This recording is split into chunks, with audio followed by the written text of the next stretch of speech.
नमस्कार, मी सामाजिक कार्यकर्ता तातेराव भुजंग। तर मी आत्ताच माजी आमदार हर्षवर्धन जाधव यांची एक बातमी वाचली।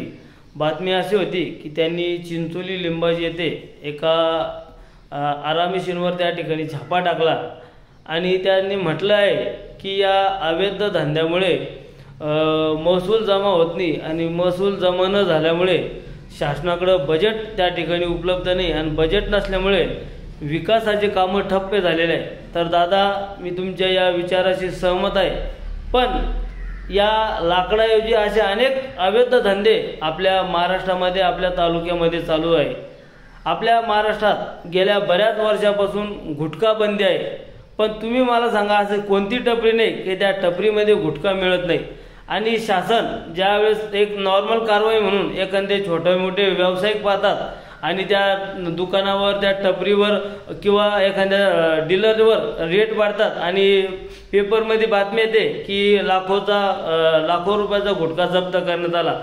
पण महाराष्ट्रामध्ये कोटी रुपयाचा व्यवसाय हा गुटख्याचा चालू आहे आणि प्रत्येक टपऱ्यामध्ये गुटखा मिळतो।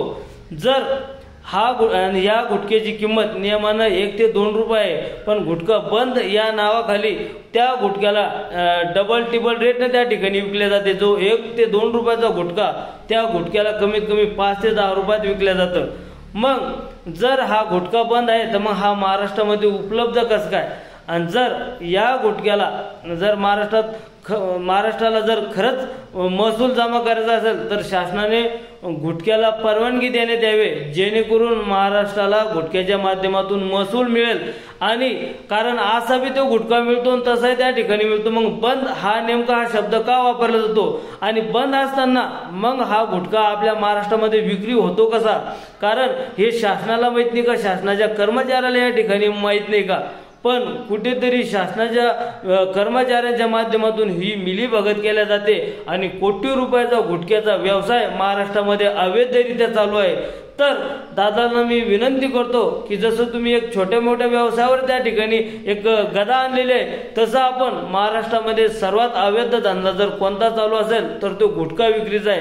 कारण जसा महाराष्ट्राला दारूच्या व्यवसायातून महसूल जमा होतो आणि त्या महसूलमधून आपले शासकीय विकासाचे कामं केले जाते, तसंच जर आपल्याला खरंच बजेट उपलब्ध करायचे असेल तर गुटख्याला परवानगी देण्यात यावी आणि त्या गुटख्याच्या माध्यमातून महसूल निर्माण होतो आणि या महसूलमुळे आपल्याला बजेट या ठिकाणी उपलब्ध होईल। नाहीतर खरंच आपण महाराष्ट्राचा विचार या ठिकाणी करत असेल तर 100% गुटखा हा तडीपार बंद झाले पाहिजे। कोणत्या एका टपरीत, कोणत्या होलसेलरकडे, कोणत्या डीलरकडे हा गुटख्याचा व्यवसाय या ठिकाणी म्हणजे अवैधरित्या चालू झालेला नाही पाहिजे। तर कुठेतरी शासनाने गुटख्यावर सुद्धा कडक अशी कारवाई, बंदोबस्त करावा, अन्यथा गुटख्याला परवानगी देऊन योग्य ते महसूल शासनाला उपलब्ध करून द्यावा।